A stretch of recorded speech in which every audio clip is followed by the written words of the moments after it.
जितने गेट्स यहाँ पे पहुँचे हुए हैं और हमीद खिलाड़ीज है उनका जो प्रोजेक्ट है वो इस इवेंट को मोर स्पेशल और मोर दिलचस्प बनाएगा।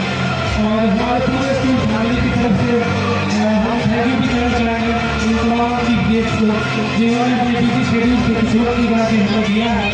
तो इनको थैंक यू हमारे तरफ से और जितने भी यहाँ पे गार्जियंस बैठे हुए हैं उन सबकी तरफ से थैंक यू हमारे चीफ गेस्ट को जो ये हमारे बीच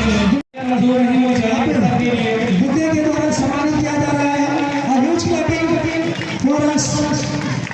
जोरदार तालियां बजती रहे, तालियों की गूंज करनी पड़े और तालियां जोरदार से समानी तालियां का जोर पड़े आपकी तो तालियां लगातार बजती रहे।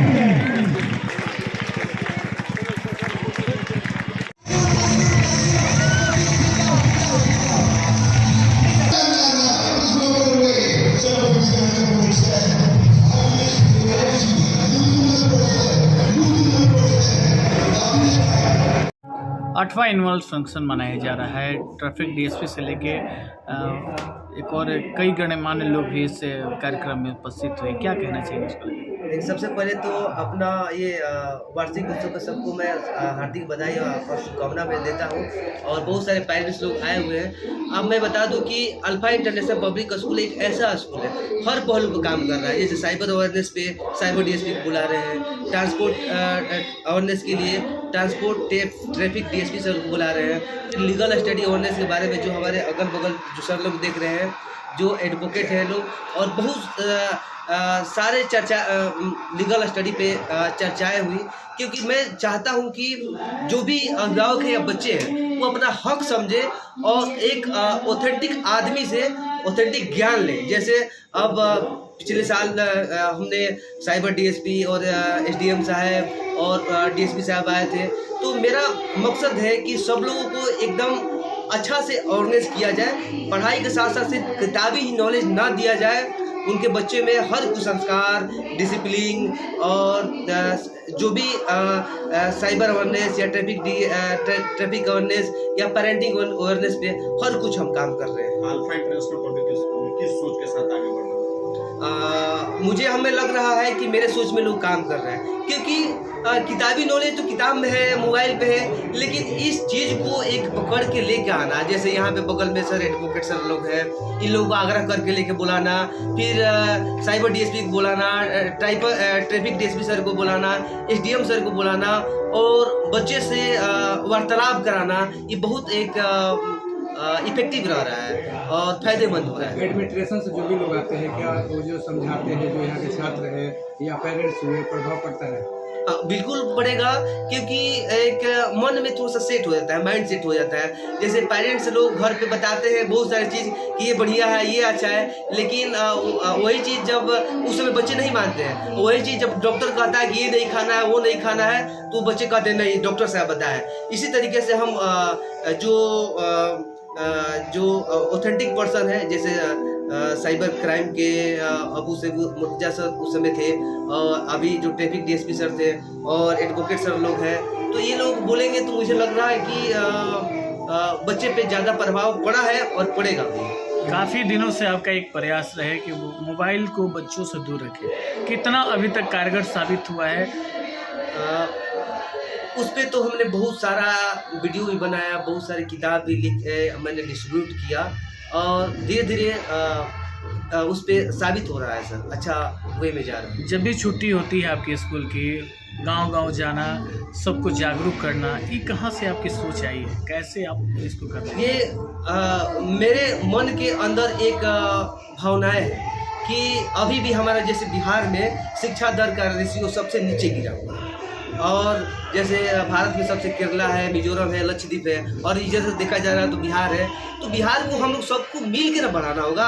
जैसे अभी देखिए कि जैसे मुसहर जाति के बच्चों को लोग पढ़ा रहे हैं, तो कम से कम ये लोग भी शिक्षित नहीं होंगे तो कैसे हमारा देश बढ़ेगा, कैसे हमारा बिहार बढ़ेगा, कैसे हमारा भोजपुर जिला बढ़ेगा। पद्मश्री अवार्ड से जो सम्मानित भीम सिंह गोयल सामाजिक कार्यकर्ता वरिष्ठ पत्रकार भी है, उनको यहाँ पर बुलाने के का क्या उद्देश्य था? उद्देश्य यही था कि कुछ लोग जैसे हमें कह रहे थे कि मुसहर जाति भी बच्चे पे पढ़ा रहे हैं, तो एक जागता जीता उदाहरण है कि एक जो अभी जो डॉक्टर भीम सिंह भवेश आए हुए थे, उन्होंने 20 सालों से मुसहर जाति को सेवा कर रहा है एक क्षत्रिय होकर, और उनको भी बहुत सारे लोग कुछ कह रहे थे, और हमारे जो शिक्षकगण है अगर कुछ ऐसा कहता था लोग तो थोड़ा सा 2-4% जो है डिमोटिवेट होता था। क्या आपको भी सामना करना पड़ता था? तो करना पड़ता था, लेकिन मैं पहले से भी अडिग हूँ, मैं अडिग रहूँगा।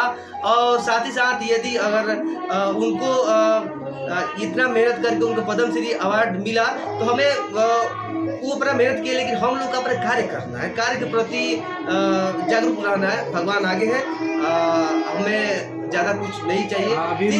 अभी मुसहर जाति के बच्चे को यहाँ पे शिक्षा दे रहे हैं, पेरेंट्स को भी जागरूक करने जाते हैं, इस पर क्या कहेंगे? मैं यही कहूँगा कि सब लोग अपने बच्चे को भले 2 रोटी कम खाए, साल में 1 कपड़ा कम ही पहने, लेकिन बच्चे को पढ़ाए। और हमारे जैसे विद्यालय तो देख ही रहे हैं, हम हर प्रखंड में प्रयास कर रहे हैं, हर साल किसी न किसी प्रखंड में हम विद्यालय को एस्टेब्लिश कर रहे हैं जो कम पैसे में बच्चे लोग को पढ़ा रहे हैं, ताकि हर लोग पढ़ सके और प्राइवेट स्कूल के नाम पे न डरे। बाकी लोगों के द्वारा जैसे भीम सिंह भवेश आए हुए थे यहाँ पे, उनके तरह सोचना पड़ेगा लोगों को, और जैसे पेरेंट्स हुए उनको सोचना पड़ेगा सर। जैसे जो बच्चे हैं उनको कैसे मोटिवेट किया जाए कि जो समाज के जो निचले पैदान के बच्चे हैं वो पढ़ाई के पीछे रुझान आए उनका, तो सोचना पड़ेगा इसके लिए। हाँ बिल्कुल। जो ऐसे बहुत सीनियर हैं और उनके हम गाइडलाइन में चल रहे हैं, मार्फत उनसे हेल्प लेते हैं कि मतलब कैसे क्या किया जाए, तो इस पर हम काम करेंगे। आपको जो लोग सुनते हैं भोजपुर जिला के, वो तमाम पेरेंट्स आपसे प्रेरित होते हैं, चाहते हैं कि भोजपुर नहीं बिहार लेवल पे आपका ऐसे ऐसे संस्थान खुले जो हम अपने बच्चों को भेजें और वहाँ से शिक्षा अथी करें। और ये बहुत जल्दी कारीगर साबित होगा। आप लोगों का सहयोग और पेरेंट्स का मतलब आशीर्वाद रहा तो मैं पूरे बिहार में बहुत जल्दी एस्टेब्लिश होने जा रहे हैं। 8वें वर्षगांठ पे बिहिया के लिए क्या मैसेज रहेगा? मैं सभी लोग यही कहना चाहूँगा कि बहुत सारे लोग जो है प्राइवेट स्कूल के नाम पे डरते हैं, फी इतने लगेंगे, एडमिशन चार्ज इतने लगेंगे। यहाँ पे कुछ नहीं है, ना एडमिशन चार्ज ना रजिस्ट्रेशन चार्ज, सिर्फ आप 1 मंथ का फी लेकर आए। मेरा कोई भी 4 ब्रांच में 3 प्रखंड में है, कहीं भी जाए एकदम आराम से एडमिशन कराएं और अपने बच्चे को अच्छी शिक्षा दे। हर होलिस्टिक डेवलपमेंट मिलेगा आपको। और साथ में आप बात कर सकते हैं कि हमारे साथ में जो है दिनेश कुमार एडवोकेट सर है, सज्जन सर है, ये लोग क्या लोगों को जागरूक किए, कैसे क्या हुआ, कैसा? सर बताया जाए, अल्फा स्कूल में आप आए हैं, कैसे बच्चों को जागरूक किया और कैसा लगा यहाँ का माहौल, जो बच्चा यहाँ पे संस्थान शिक्षा ग्रहण कर रहे हैं? सबसे पहले तो मैं आप सभी का धन्यवाद देता हूँ, इसलिए कि आपने इस विद्यालय के वार्षिक महोत्सव पर प्रिंसिपल सर के द्वारा आमंत्रित किए गए और आप उसमें सहयोग कर रहे हैं, इसके लिए आप सभी का धन्यवाद। और जहाँ तक हमने मंच से भी ये बात कहा कि हमारे बिहार विद्यालय हो, बोर्ड या और जो भी है शिक्षा संस्थान, उसमें लीगल स्टडी के लिए कोई सिलेबस में कोई इसका सब्जेक्ट नहीं है। और इस टॉपिक को हमारे सर ने अपने विद्यालय के वार्षिक महोत्सव पर पेरेंट्स और छात्रों के बीच डिस्कस करने के लिए इनके मन में जो भावना आई, उससे उनको बहुत ही हुआ कि नहीं, सर के मन में तो कम से कम ऐसा है कि हमारे लोग, हमारे स्टूडेंट, हमारे छात्र, हमारे विद्यालय के आसपास के लोग कम से कम लीगल नॉलेज भी इन लोगों को होनी चाहिए कि वो उनका अधिकार क्या है, राइट्स क्या है, वो अपने को कैसे सुरक्षित रख सकते हैं। क्योंकि हम सभी जो भी पब्लिक है, जो भी इंसान है, घर से लेकर बाहर तक कहीं ना कहीं किसी कानून के अंतर्गत वो है। घर में भी है तो घर में अगर किसी तरह का वाद विवाद होता है तो घरेलू हिंसा के लिए घरेलू हिंसा एक्ट है, महिलाएं हैं, महिला प्रोटेक्शन एक्ट है, तो हर तरह का एक्ट है। और हम लोग हर एक्ट को ध्यान रखते हुए अपना जीवन व्यतीत करते हैं। रोड पे हम लोग जाते हैं तो मोटर व्हीकल एक्ट है, अगर मोटर चला रहे हैं तो मोटर व्हीकल एक्ट का हम लोगों को पालन करना होता है। रोड पे चल रहे हैं तो ट्रैफिक एक्ट का पालन करना होता है।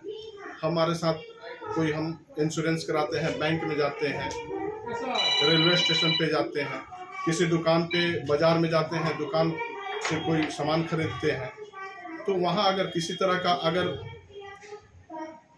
हट के कोई अगर आपको कोई चीज़ परचेज करने गए, किसी ने आपको चीट कर लिया या कोई गलत सामान दे दिया, तो उसके लिए कंज्यूमर प्रोटेक्शन एक्ट है, उसके अंतर्गत आप एक्शन ले सकते हैं। हम जा रहे हैं रोड पे तो वहाँ ट्रैफिक का पालन करना हमारा कर्तव्य है। मोटर चला रहे हैं तो सीट बेल्ट लगाना है, हेलमेट लगाना है। तो इन सब सारी चीज़ों को ये हमारे दैनिक जीवन में है, पहले नॉलेज हो या ना हो, लेकिन वो चीज़ हम कर रहे हैं।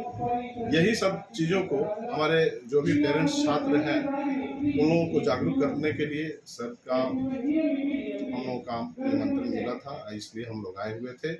इसके साथ भी हमने ये भी जो भी पेरेंट्स हैं उन लोगों को जागरूक किया कि आप कोई उपमा देता है कि आप पढ़कर क्या जज बनोगे, क्या कलेक्टर बनोगे, हाँ बन सकते हैं बच्चे। आपकी सोच होनी चाहिए कि हाँ हमारा बच्चा ये बने, उस टाइप से उसको गाइड कीजिए, उस टाइप से उसका शिक्षा संस्थान में उसको आप मुहैया कराइए। तो निश्चित रूप से हर बच्चे कैपेबल हैं और सक्षम हैं किसी भी काम को करने के लिए। इसलिए हमारे पेरेंट्स को भी हमने कहा और रिक्वेस्ट किया कि आप लोग इस क्षेत्र में भी आप ध्यान दीजिए, आपके लड़के भी जज बन सकते हैं।